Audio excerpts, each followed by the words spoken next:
আম, নমস্কার, শ্রী রাধারমন লালজিতে সকলকে জানাই সুস্বাগতম। সত্যি কথা বলতে আজকের তারিখটা ইংরাজির 13ই মার্চ, শুক্রবার। এখন বাজে হচ্ছে রাত ওই 8টা 40 মতন। তো গত শুক্রবারে আমার ইউটিউব চ্যানেলে, ইউটিউব পরিবারের সদস্যদের মধ্যে একজন সদস্য, সৌভিক বাবু, তিনি একটা কমেন্ট করেছিলেন। তো আমি ভেবেছিলাম যে কমেন্টের উত্তরটা দেব, কিন্তু সত্যি কথা বলতে গত শুক্রবার থেকে আজ শুক্রবার পর্যন্ত এতটা ব্যস্ততার মধ্যে কেটেছে যে সেই কারণে আমি ভিডিও আনতে পারিনি। এর জন্য আমি সকলের কাছে আর বিশেষ করে সৌভিকবাবুর কাছে ক্ষমা চাইছি। আমি চেষ্টা করি, যদি আমাকে কেউ কমেন্টে কিছু জিজ্ঞাসা করে বা আমার মনে হয় যে এই বিষয়টা নিয়ে জানানো উচিত, তো আমি তাকে এইভাবে ভিডিওর মাধ্যমে তাকে আমি সেই কমেন্টের উত্তর বা সেই কমেন্টে যদি সে কেউ কিছু জানতে চায় বা জানানোর মতন হয়, তো আমি সে চেষ্টা করি ভিডিওর মাধ্যমে সেটা বলার।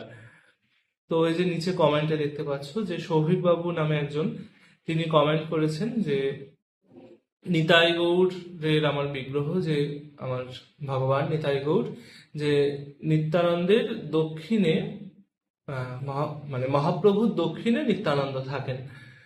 তো এটা তিনি বলেছেন। তো এটা জানার জন্যে আমার একটু সময় লাগবে, আমাকে একটু বলতে হবে। আম, কারণ একটু যদি না বলি তাহলে হয়তো পুরো বিষয়টা আমি বুঝিয়ে বলতে পারবো না, আর তার জন্য আমার একটুখানি সময় লাগবে। আর এই যে আমি ভিডিও আনতে পারিনি, তার প্রধান কারণ হচ্ছে গত শুক্রবার আমি ভিডিও বানাতে সবে বসেছি রাত 8টা 15। রাত 8টা 15-র সময় ভিডিও বানাতে বসেছিলাম। তার ঠিক মিনিট পাঁচেক পরে আমার মামার বাড়ি থেকে ফোন আসে। এক মামাতো ভাই ফোন করে।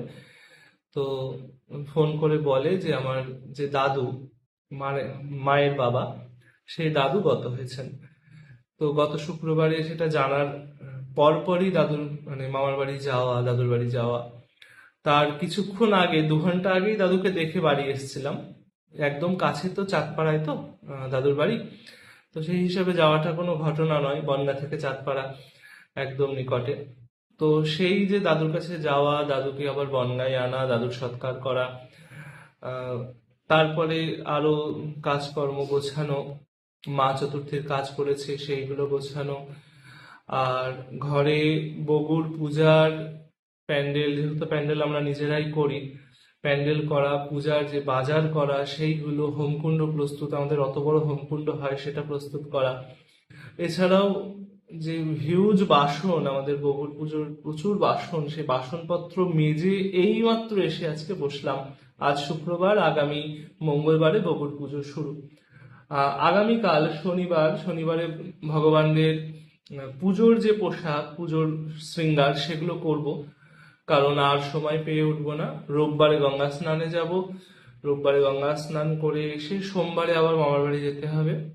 যেহেতু কাছা পরিয়ে এসেছিলাম মামাকে, কাছা খুলতে যেতে হবে। সোমবারে ঘাট কাজ। আর মঙ্গলবার থেকে বগুড় পুজো শুরু হচ্ছে চণ্ডীপাঠের মাধ্যমে। তো এই আমার মূলত ব্যস্ত থাকার কারণ। আমি আবার ক্ষমা চেয়ে নিচ্ছি যে আমি সময় মতন তাদের কাছে উত্তর পৌঁছে দিতে পারিনি। এর জন্য আমি সত্যি দুঃখিত এবং ক্ষমা প্রার্থী। তো যেটা মূল বিষয় আমার নিতাই গৌড়কে নিয়ে, এটা নিতাই গৌড়ের বিগ্রহ আমি যে দাদুর কাছে বানাতে দিয়েছিলাম, সেই দাদুই আবার আমার ভবতারিণী যিনি আছেন, মায়ের বিগ্রহ তৈরি করে দিয়েছে দাদু। আমাদের পাড়ারই দাদু আর কি। অনেক প্রাচীন প্রতিমা শিল্পী, নাম গৌরাঙ্গ চক্রবর্তী। বহু প্রাচীন প্রতিমা শিল্পী তিনি বনগাঁর। অনেক বড় বড় প্রতিমা তিনি এককালে বানিয়েছেন, আমাদের বাড়ি থেকে একদম ঢিলছোড়া দূরত্বে। তো গত বছর যখন গৌর পূর্ণিমার আগে আমি নিতাই গৌরের বিগ্রহ দাদুর কাছে বায়না করি, সেটা পৌষ মাসে বায়না করেছিলাম। পৌষ মাসে বায়না করার পর দাদুকে সব বুঝিয়ে দিয়ে, ছবি দিয়ে, ধামেশ্বরের ছবি টবি দিয়ে, আর কিরকম কি স্টাইল হবে, কোথায় কিরকম রং হবে, সেগুলো দাদুকে আমি সব বুঝিয়ে দিয়েছিলাম। তো এবার বুঝিয়ে দিয়ে আমরা পৌষ মাস তো আর সময় হয়ে ওঠেনি, মাঘ মাসের প্রথম দিকে আমরা প্রায় মাস দেড়েকের জন্য বেড়াতে চলে যাই। বেড়ানোর মধ্যে আমাদের হরিদ্বার ছিল, কাশী ছিল, বৃন্দাবন, কুরুক্ষেত্র, অযোধ্যা, গয়া, এরকম পরপর পরপর প্রয়াগরাজ ছিল, যেহেতু তখন কুম্ভ চলছিল। তো আমরা সেই সময় বেড়াতে চলে যাই এবং বেরিয়ে টেরিয়ে বাড়ি আসি তখন শিবরাত্রির 2-3 দিন আগে বাড়ি আসি। এবং বেরিয়ে আসার পরই আমাদের বাড়িতে মিস্ত্রি খাটানো হয়েছিল, রাজমিস্ত্রির কিছু কাজ ছিল, সেই কাজ, রান্নাঘরের কিছু কাজ ছিল, রান্নাঘর সম্প্রসারণ, পাশে একটা নতুন ঘর কেনা হয়েছিল সেই সময়। সেই ঘর ভেঙে ভেঙে মানে আর কি ভাঙাচোরা মতন হয়ে গেছিল, সেই ঘরটা ঠিক করা। তো এই সমস্ত নানান তালে আমি আর দাদুর কাছে যেতে পারিনি আমাদের নিতাই গৌড়ের বিগ্রহ দেখার জন্য।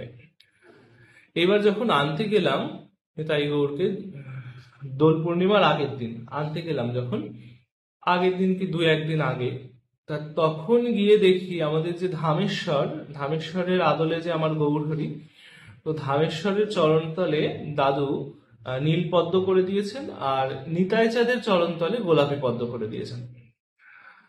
তো যেহেতু নিতাই চাঁদের হাত এরকম একটা আঙুল উঁচু থাকবে, ডান হাতটা এরকম একটা আঙুল উঁচু থাকবে এইভাবে বলেছিলাম, আর বাঁ হাতটা এরকম থাকবে, পাতা ধরন মতন থাকবে, আর গৌড় ধামেশ্বরের মতন হবে, সামনে হাত দুটো এগুলো থাকবে, সেই রকম ভাবে আমি দাদুকে বুঝিয়ে এসেছিলাম। সেই জন্যে, আর দাদু ভীষণ বয়স্ক একজন মানুষ, এখন আর এই রিসেন্ট আর তিনি প্রতিমা বানানো না, বিগ্রহ বানানো না। তো দাদুর হাতে বোধহয় আমার এই কাজটাই শেষ কাজ কি, তারপরে একটা কালী ঠাকুর দাদু বানিয়েছিলেন, সিমেন্টের কালী ঠাকুর। তো এরকম দাদু আর এখন কাজ করেন না সেরকম ভাবে। আমি অনেক জোরাজুরি করাতে দাদু রাজি হয়েছিল আর কি। আর যেহেতু ব্রাহ্মণ বংশজাত, ওই জন্যই আর কি দাদুর কাছে আরো বায়না করা যে তুমি বানিয়ে দাও, তুমি বানিয়ে দাও, তোমার কাছে ছাড়া যাবো না, তুমি ভবতারিণীকে বানিয়ে দিয়েছো, তুমি বানিয়ে দাও। তো এই এমনি ওই যেহেতু দাদু বয়স্ক মানুষ, যা বলে এসেছিলাম তিনি ভুলে গেছেন, তো ওই জন্য ধামেশ্বরের আমার যে গৌরহরির চরণতলের পদ্মটা উনি নীল করে দিয়েছিল, আর নিতাই চাঁদের চরণতলের পদ্মটা গোলাপি করে দিয়েছিল। এবার যখন বাড়িতে, আর যেহেতু সময় ছিল না যে তুমি পদ্মের রংটা আবার পাল্টে দাও, সেটা বলার সময় ছিল না, বাড়ি নিয়ে চলে এসেছি। বাড়িতে নিয়ে চলে আসার পর মাকে বলছিলাম, মা এবার কি করি বলো। তো মা বলছে যে দেখ, ওনাদের ইচ্ছা, ওনারা ওরকম হয়েছে, এবার গৌড়ের ধামেশ্বরের চরণের তলায় নীল পদ্ম হয়েছে, আর নিতাই চাঁদের তলায় গোলাপি হয়েছে, ওই থাক, তাদের ইচ্ছা, তারা এইভাবে সেজেছে, দাদু এইভাবে সাজিয়ে দিয়েছেন, ওরকমই থাক, তোর আর পাল্টানোর দরকার নেই। তো এই হচ্ছে কথা। এমনি আমার ওই নীল পদ্ম মানে উনি ধামেশ্বর, আর ওইদিকে গোলাপি পদ্ম উনি নিতাই চাঁদ, এইভাবে তাদেরকে আমি সেবা করি, তারা এইভাবে সেবা নিচ্ছেন। নিতাই গৌর অভিন্ন তনু, এটা মনে মনে বিশ্বাস করি। আর গৌরের কাছে যাওয়া তো নিতাই ছাড়া সম্ভব নয়, তাই আর কি, মানে আমার আহ, গৌড়ের ডান দিকেই আমার নিতাই চাঁদ আছেন, শুধু পদ্মের রংটা দাদুর আহ, বয়সজনিত কারণে দাদু ভুল করে ফেলেছে। তো সেইভাবেই আমি নিতাই গৌড়ের সেবা করছি, আজ প্রায় 1 বছর পার হলো। যদিও নিতাই গৌড়ের সেবা বলতে, আমার নিতাই গৌড় বহুদিন পুচকে পুচকে নিতাই গৌড় ছিল, এখনো আছেন তারা, তাদের সেবা অনেক দিন করছি। আর এই যে ধামেশ্বরের আদলে যে বিগ্রহ, এনাদের সেবা করছি এই 1 বছর হলো। তো আশা করি আমি জানাতে পেরেছি আমার মনের কথাটা, আর সৌভিক বাবুকে হয়তো বোঝাতে পেরেছি। আপনি আবার আপনার কাছে আমি ক্ষমা চাইছি সৌভিক বাবু, যে আমি সময় থাকতে জানাতে পারিনি, ব্যস্ত হয়ে গেছিলাম প্রচুরভাবে, আর এখনো ব্যস্ত, শরীরটা বড্ড ক্লান্ত। এই সদ্য মাত্র আমি বাসন টাসন মেজে টেজে উঠে এলাম, এখনো পায়ে কাদা লেগে রয়েছে। প্রচুর বাসন উঠোনে বসে মেজেছি তো, হাতে হাতটা ধুয়েছি, পা এখনো ধোয়া হয়নি, একটু রাতের প্রসাদ পাবো, প্রসাদ পেয়ে গিয়ে শোয়ার আগে হাত পা ধুয়ে টুয়ে শোবো। তারপরে এটা এডিট করব, এডিট করে আবার তুলে ধরবো আপনাদের সামনে। তো আশা করি আমি বোঝাতে পেরেছি, আর সকলের কাছে আমি এটা, বিশেষ করে সৌভিক বাবুর কাছে আমি আমার মনের ভাবটা ব্যক্ত করতে পেরেছি। নিতাই গৌর মানে গৌড়ের ডান দিকেই আমার নিতাই চাঁদ আছেন, শুধু পদ্মের রংটা দাদু ভুল করে ফেলেছিল। তো আর নিমন্ত্রণ ভিডিও তো সকলের কাছে পৌঁছে গেছেই, নিমন্ত্রণ ভিডিও দেখেইছেন সকলে। আর সকলের কাছে একটাই অনুরোধ রেখে যাচ্ছি এই ভিডিও শেষে, যে আগামী আহ, মঙ্গলবার থেকে আমাদের বাড়িতে মায়ের মহাপূজা শুরু, বগুসোনার মহাপূজা শুরু, নবরাত্রি ব্রত শুরু হচ্ছে। চণ্ডী পাঠ হবে চতুর্দশী, আগামী মঙ্গলবারে কৃষ্ণা চতুর্দশী চণ্ডী পাঠ হবে, সপ্তশতী পাঠ হবে। তারপরে সোমবারে মঙ্গলবার, বুধবারে হচ্ছে অমাবস্যা, অমাবস্যায় আমাদের কুলদেবীর পূজা হবে। আর তারপরের দিন প্রতিপদাদিকল্পে বসন্তকালীন নবরাত্রি ব্রত শুরু হবে। এই নবরাত্রি ব্রতে সকলের উপস্থিতি আমি প্রার্থনা করছি, আসবেন। আর আমার বাড়ির ঠিকানা, যোগাযোগ করার সমস্ত কিছু আমি নিমন্ত্রণ ভিডিওতে দিয়ে দিয়েছি, নিমন্ত্রণ ভিডিও থেকে দেখে নিলে আসতে অসুবিধা হবে না। আজ এই ভিডিওটা এখানেই রাখছি।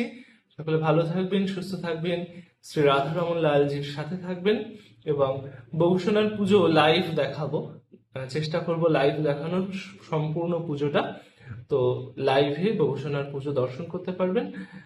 আজ আসি, আবার দেখা হবে বগুসোনার পুজোর লাইভ ভিডিওতে। ততক্ষণের জন্য জয় জয় শ্রী রাধে, জয় জগন্নাথ, ভজনিতাই গৌর রাধে শ্যাম, জপ হরে কৃষ্ণ হরে রাম।